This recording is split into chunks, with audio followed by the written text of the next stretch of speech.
حسین نے 28 رجب کو مدینہ چھوڑا تھا۔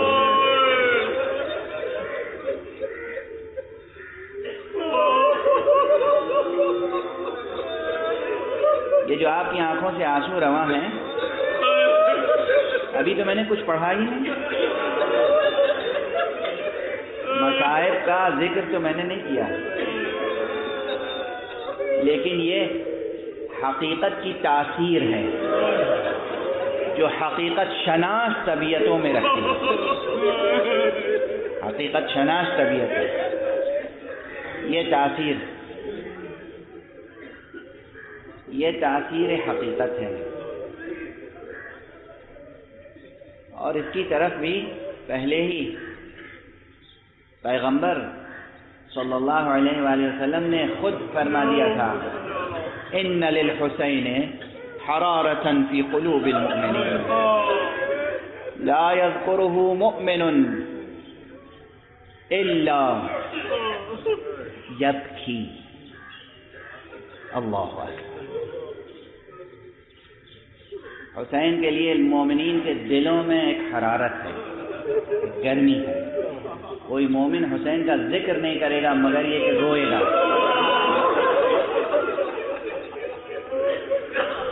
خود امام حسین نے فرمایا ہے، امام حسین علیہ السلام نے فرمایا، عجیب و غریب اپنی ذات گرامی کا تعارف کرا، کہا انا قتیل العبرہ، میں کشتہ گریہ ہوں۔ مراد یہ ہے کہ میں وہ شہید ہوں جس کا خون کبھی خشک نہیں ہوگا۔ میں وہ شہید ہوں کہ میرا تذکرہ جب ہوگا تو آنکھیں آنسو برسائیں گے۔ حسین کا نام جب آئے گا تو آنکھوں سے آنسو بہیں گے۔ حسین نے 28 رجب کو سن 60 ہجری میں مدینہ چھوڑ دیا۔ مدینہ چھوڑنا آسان نہیں تھا حسین کے لیے، مدینے سے عشق تھا حسین کو۔ مدینے ہی میں حسین کی ولادت ہوئی تھی، مدینے ہی کی گلیوں میں حسین کا ابتدائی زمانہ گزرا ہے۔ مدینے سے حسین کبھی جدا نہیں ہوئے۔ مدینے ہی میں حسین کے نانا رسول اللہ کی قبر تھی۔ مدینے ہی میں حسین کی والدہ گرامی جناب فاطمہ زہرا کی قبر تھی۔ مدینے ہی میں حسن مجتبیٰ کی قبر ہے۔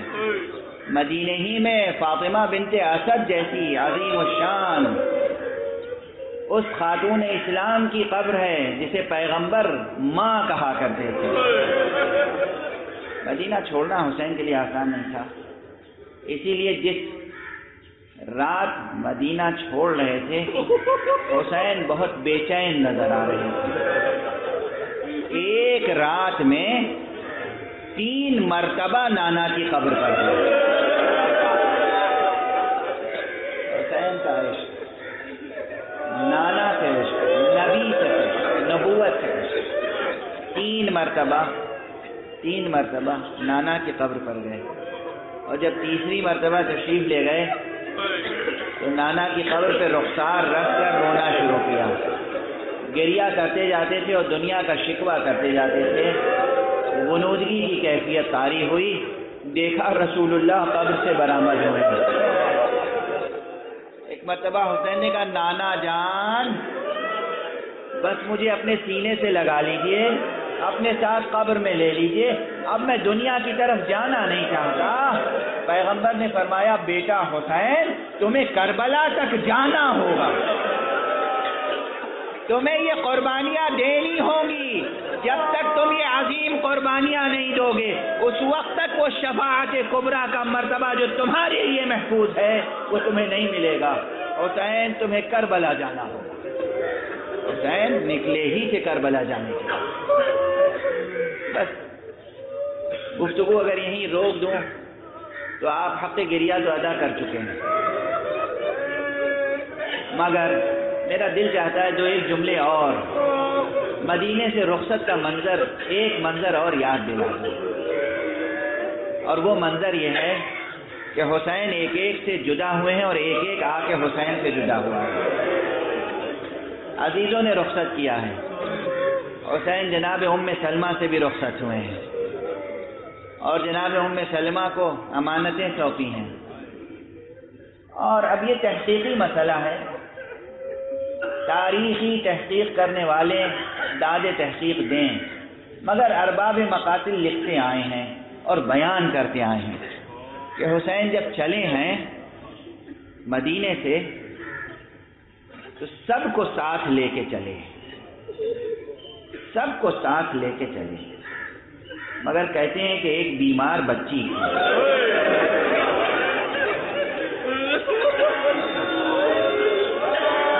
جسے حسین نے مدینے میں چھوڑ دیا. کیوں چھوڑا امام حسین کی کہ بچوں کی تعداد کتنی تھی، کتنے فرزند تھے، کتنی بیٹیاں تھیں، یہ تحقیقی مسئلہ ہے. لیکن ارباب مقاتل ذکر کرتے ہیں کہ ایک بچی تھی، بیمار تھی، اسے امام نے چھوڑ دیا. یہ بچی دروازے پہ کھڑی تھی، سب رخصت ہو گئے، سب سوار ہو گئے، قافلہ آگے بڑھ گیا، بچی دروازے پہ کھڑی رہی.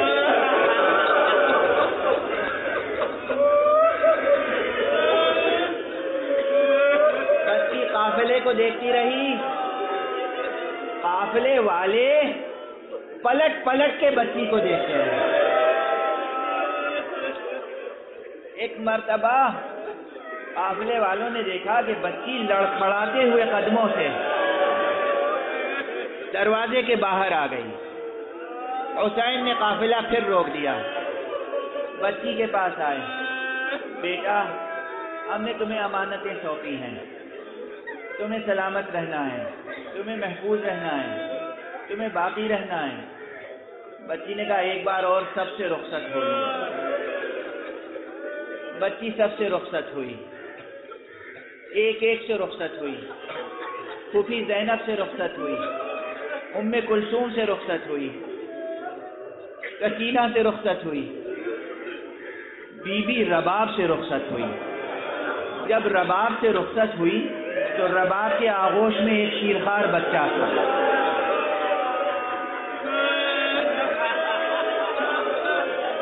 اس بچی نے اسے پیار کیا. بچہ ہومک کے بہن کے آغوش میں آ گیا،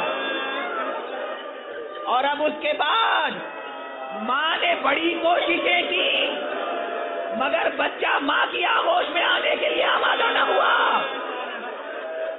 کہتے سب نے کوششیں کی، آخر میں پھر حسین آئے. کہتے حسین نے بچے کے کانوں میں کچھ کہا اور بچہ ہومک کے حسین کی آغوش میں آ گیا.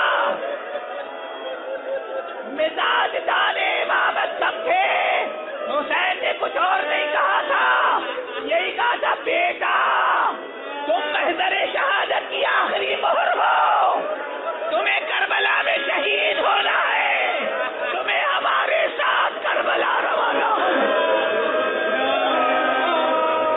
انا للہ و انا الیہ راجعون. رضا بقضائہ و تسلیما لامرہ. پروردگار ہمیں علوم قرآن اور معارف اہل بیت سے آشنا فرما. معبود ہماری اس عبادت عزا کو قبول فرما. پروردگار معبود ہمارے اس نوح و شیون کو، اس گریے کو، اس ماتم کو قبول فرما. پروردگار اپنے ولی آخر کو اذن ظہور عطا فرما اور ان کے ہاتھوں سے اپنی رأفت و رحمت کا پرچم دے. حسین